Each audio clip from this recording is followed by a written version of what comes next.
Chers amis, vous voulez passer une vie calme, une vie paisible, où la péniche passe sur la Seine, ça serait sympa.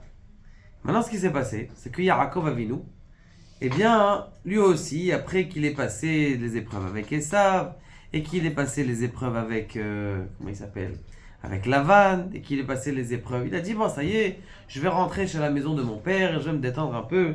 Bikesh la chevet beshalva. Qu'est-ce qui s'est passé du fait qu'il a voulu s'installer avec calme? Eh bien, Kafat Salav Rugzo Shel Yosef. Il a voulu se prendre le courroux de Yosef. Ça veut dire quoi? Il a voulu prendre Ce qui lui est arrivé, c'est que Yosef, il a commencé à avoir des épreuves. Alors que lui, il voulait s'installer en paix. Il a eu des épreuves encore pires que la paix qu'il est censé avoir. Et le Bataïn, il pose une question, il dit, c'est quoi cette histoire? Yaakov, il veut s'installer en paix. Yaakov, c'est pas ce style. Toute sa vie, il a toujours travaillé. Il est parti à la yeshiva pendant 16 ans, il n'a pas dormi une seconde.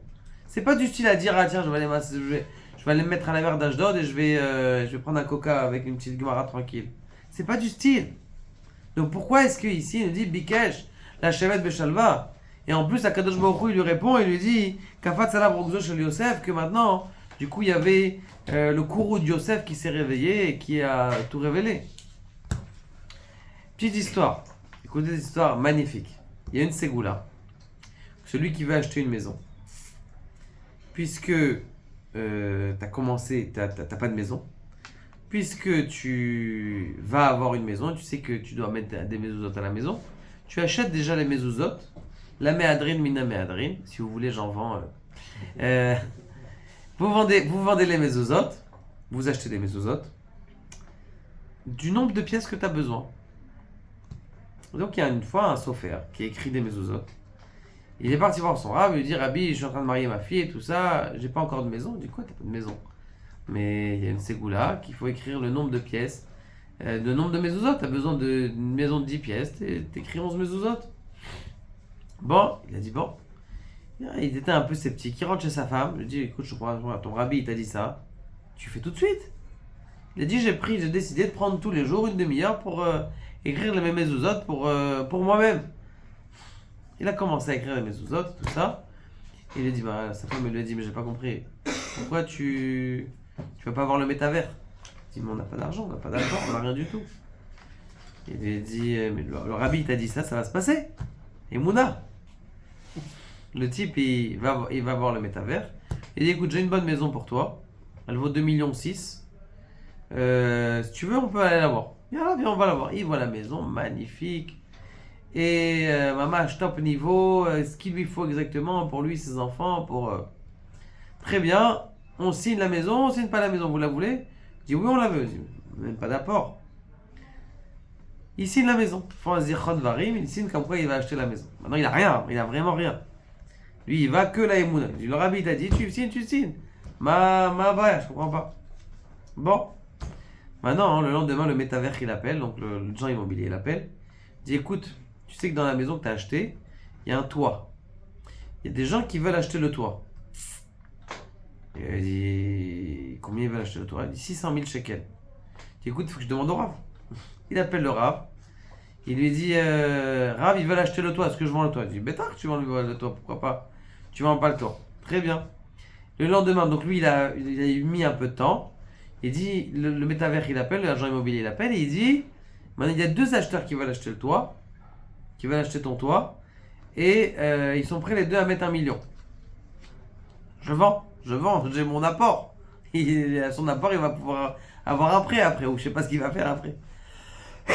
Maintenant, ce qui se passe, c'est que il retourne voir son Rav. Et voilà, il y a eu ça, un miracle extraordinaire. J'ai fait des mezuzot comme vous m'avez dit. J'ai acheté la maison comme vous m'avez dit. Ça y est, j'ai eu l'apport. Bezrat Hashem, on ira Hashem pour la suite de la maison. Il me dit combien ils t'ont vendu? Ils ont demandé 1 million. Il a dit, t'as vendu? Je dis oui. Il dit, mais t'aurais pu demander 1,2 million. Pourquoi t'as pas demandé 1,2 million? Il dit, bon, c'est pas grave pour moi, j'ai déjà mon apport pour la maison. Je décris des mezuzot. Et les gens, qu'est-ce qu'ils font aujourd'hui? Ils disent, ah, vous avez pas une mezouza pas chère? Ah, bibi, prends des bonnes mezuzot, ça va te coûter 250 shekels. Au moins, t'es tranquille. Pour vous dire comme quoi, des fois, il faut se rentrer dans la difficulté un peu comme ça. Mais quand tu arrives à rentrer dans la difficulté, tu ressors de la Emouna. C'est Bidiuk ce qu'il a fait Yaakov. Quand on dit que Yaakov, il voulait la chevet Beshalva, il dit, regardez ce qu'il dit, il dit le Bata'in. Bikesh Yaakov la chevet Beshalva, Shalva, c'est la valeur numérique de 11 fois le mot El. El, c'est une lettre qui veut dire Dieu. Mais si vous êtes tourné, le El, c'est l'eau. L'eau, ça veut dire c'est la rigueur. Dans ta vie, il faut que tu aies des bonnes combinaisons. Tu aies des bonnes interprétations de ce qui t'arrive dans la vie. Quelqu'un, il va vivre un coup dur. Qu'est-ce qu'il peut se dire? Il peut se dire ça aurait été plus pire. Et donc, tu passes avec Memenuchot. En vérité, chacun, il va avoir une épreuve. Un, il va bien traduire l'épreuve. Et l'autre, il va mal traduire l'épreuve. Un, pour lui, ça va être un coup dur, c'est la fin de sa vie. Et l'autre, pour l'autre, ça va. Maintenant, ce qu'il faut faire, c'est d'apprendre à bien traduire. Il y a une vidéo sur YouTube que mon frère il m'a raconté. Il m'a dit comment faire pour se battre contre les traumatismes. Le type, il disait en gros exactement ça. Que quand quelqu'un il a un traumatisme, il ne doit pas dire c'est un traumatisme, je laisse. Il doit utiliser ce traumatisme pour transformer son traumatisme en un propulseur pour faire quelque chose avec. Il ne doit pas dire c'est un coup noir, ça y est. Tu dois utiliser ça. Pourquoi? Parce qu'en vérité, le traumatisme, c'est un lot. Ça veut dire non, c'est la rigueur. Maintenant, si tu le transformes en une autre traduction, ça va devenir elle, ça veut dire Dieu. Et donc, du coup, quand il dit Yaakov, ou Ratsa la chevet Beshalva, Yaakov, qu'est-ce qu'il voulait faire?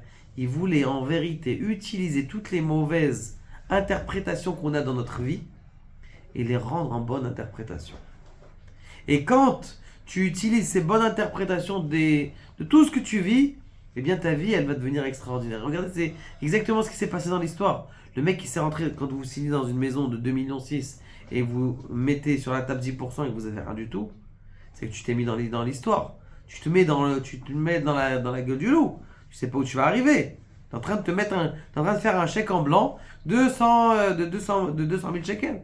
Si tu as perdu la maison, tu l'achètes pas. Tu payes 10%, 5%, je sais pas combien c'est.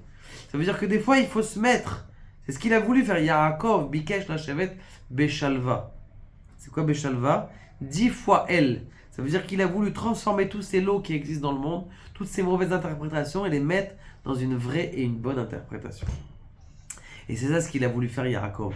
Donc nous aussi dans notre vie, regardez la vie avec positisme et vous allez voir que même les choses qui sont difficiles, tu vas les voir de façon mieux.